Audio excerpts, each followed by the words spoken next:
Good morning विद्यार्थी मित्रों।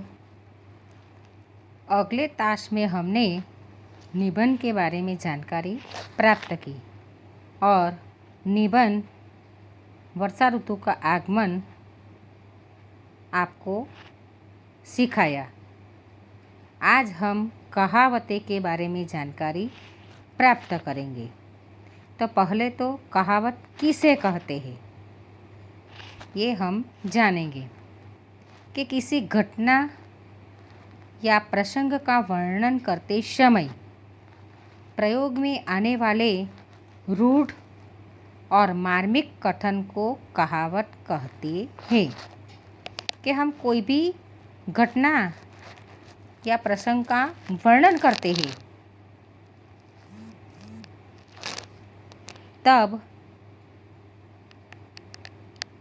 उस समय जो शब्द प्रयोग में आते हैं तो प्रयोग में आने वाले रूढ़ और मार्मिक कथन को कहावत कहते हैं। कहावत का विशेष प्रभाव होता है, वह दिल को छू लेती है। कभी कभी कहावत बोध या सीख देने का भी कार्य करती है कि कहावत से हमें सीख मिलती है, उपदेश मिलता है। यह कार्य भी कहावतें करती है। कहावतें प्रायः पूर्ण वाक्य के रूप में होती है और किसी प्रसंग के अंत में आकर उसे स्पष्ट करने का कार्य करती है। कि कहावत एक पूर्ण वाक्य होता है और हम जो प्रसंग का वर्णन करते हैं उसके अंत में उसका स्पष्टीकरण करने के लिए उसका उपयोग किया जाता है। जैसे यदि कोई व्यक्ति किसी काम को नहीं जानता और दूसरों को दोष देता है तो उसकी इस बहानेबाजी को सूचित करने के लिए कहा जाता है, नाच न जाने आंगन टेढ़ा। अर्थात नाचना नहीं आता इसलिए आंगन को टेढ़ा यानी दोषपूर्ण बताकर नाचने से बचना चाहता है।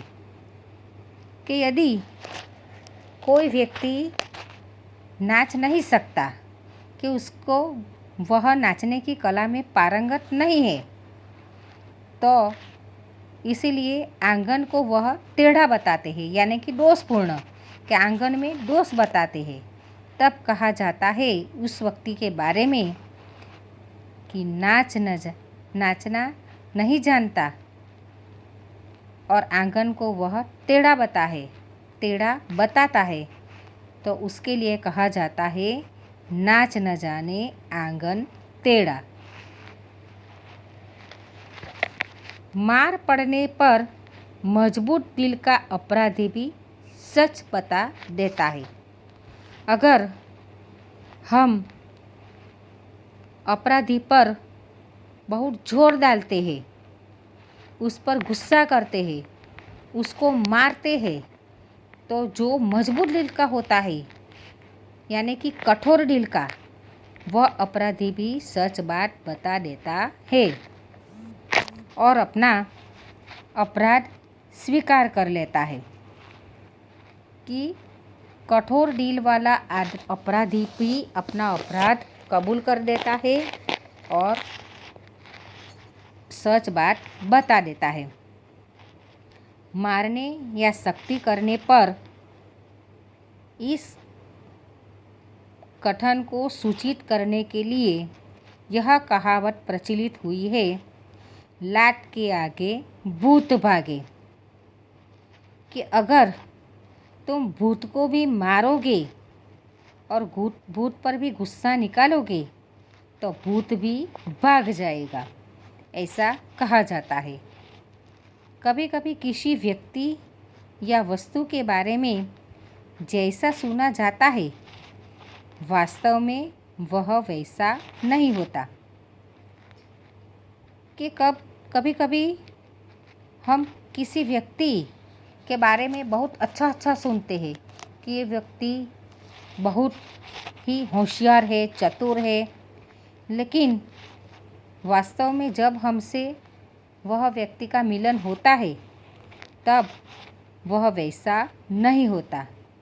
जैसे किसी नेता का नाम प्रसिद्ध हो पर उसका आचरण अच्छा न हो, तब उस व्यक्ति के बारे में कहा जाता है नाम बड़े और दर्शन छोटे। कि किसी नेता की ऐसे तो बहुत प्रसिद्धि हो कि वह सिर्फ ही सिर्फ बातें ही करते हैं और हम उसके लगाव में आ जाते हैं, पर वह जो बात करते हैं उसका आचरण नहीं करते, तब हम उस व्यक्ति के बारे में कह सकते हैं कि नाम बड़े और दर्शन छोटे। कभी कभी महान व्यक्तियों की वाणी भी कहावत बन जाती है कि संत पुरुष की वाणी कभी कभी कहावत बन जाती है। जैसे कंगाली में आटा गिरा, कंगाली में आटा गीला, यानी कि एक मुसीबत में दूसरी मुसीबत आना। तो एक तो कंगाल था, भिखारी था, और जो आटा मिला और आटे में भी पानी ज़्यादा पड़ गया तो आटा कैसा हो गया? गीला। तो एक तो भिखारी, ऊपर से आटा गीला, तो रोटी कैसे बना पाएगा? इसीलिए कहा जाता है कि कंगाली में आटा गीला। का वर्षा जब कुशी सुखाने, अर्थात खेती सूख जाने पर वर्षा होने से क्या लाभ? कि ज़रूरत के समय चीज़ न मिले और बाद में मिले तो उसका महत्व नहीं रहता। कि हमें जिस चीज़ की जब ज़रूरत होती है तब वह नहीं मिलती, तो उसके लिए कहा जाता है कि का वर्षा जब कृषि सुखाने। कि यानी कि खेतर में हमने जो बीज बोए हैं और उसके लिए हमें वर्षा की ज़रूरत है, लेकिन जब वर्षा की ज़रूरत तब वर्षा आती ही नहीं है, तो कहा जाता है कि का वर्षा जब कुशी सुखाने।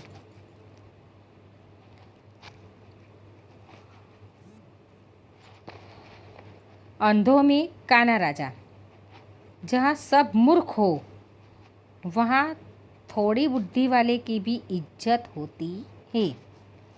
यानी कि जिस राज्य में कि जहाँ पर सब मूर्ख ही मूर्ख पाए जाते हैं, लेकिन वहाँ थोड़ा सा बुद्धिमान व्यक्ति की भी इज्जत की जाती है, तब कहा जाता है अंधों में काना राजा। इधर कुआं उधर खाई। कि दोनों ओर बड़ा संकट होना। कि व्यक्ति कि मनुष्य जाए तो जाए कहाँ? एक और खड्डा है तो एक और कुआं है, तो वह वहाँ बीच में फंस जाता है। तो वह इतना बड़ा संकट आता है कि दोनों ओर से बड़ा संकट आता है, तो कहा जाता है कि इधर कुआं उधर खाई। जहाँ चाह वहाँ राह। तीव्र इच्छा हो तो उसे पूरे करने का कोई न कोई रास्ता मिल ही जाता है। अगर व्यक्ति की कार्य करने की इच्छा तीव्र हो तो वह कार्य पूरा ही कर लेता है, चाहे कितने भी संकट या मुसीबत क्यों ना आए। लेकिन तीव्र इच्छा वाले व्यक्ति अपना कार्य पूर्ण करके ही रहता है। इसीलिए कहा जाता है जहाँ चाह वहाँ राह। तो विद्यार्थी मित्रों, कहावत का अर्थ आपकी समझ में आ गया होगा कि किसी घटना या प्रसंग का वर्णन करते समय प्रयोग में आने वाले रूढ़ और मार्मिक कथन को कहावत कहते हैं। विद्यार्थी मित्रों, आज हम कहावत सीखेंगे। पहली है, आसमान से गिरा खजूर में अटका। इस कहावत का अर्थ है एक के बाद एक मुसीबत में फंसना। यानी कि व्यक्ति और मनुष्य कभी कभी एक मुसीबत उस पर आती है तो वह दूसरी मुसीबत तीसरी मुसीबत में फंस ही जाता है। तो तब कहा जाता है आसमान से गिरा खजूर में अटका, कि मुसीबत में फंसते ही जाना। कि एक बार मेरे दादाजी बीमार हो गए। उन्हें अस्पताल में भर्ती करवाकर पिताजी घर लौटे कि दादाजी बीमार हो गए। तो दादाजी के अस्पताल में भर्ती करवाया और वापस पिताजी घर आए। घर आकर देखा तो बाथरूम में पैर फिसल जाने से दादी के हाथ और सिर में गहरी चोट लगी। और पिताजी दादाजी के तो अस्पताल में भर्ती करवाया और बाद में घर पर आए। तो घर पर आकर उसने क्या देखा कि दादी जी भी बाथरूम में गिर गई और उसके हाथ और सिर में भी गहरी चोट लगी। इसीलिए कहा जाता है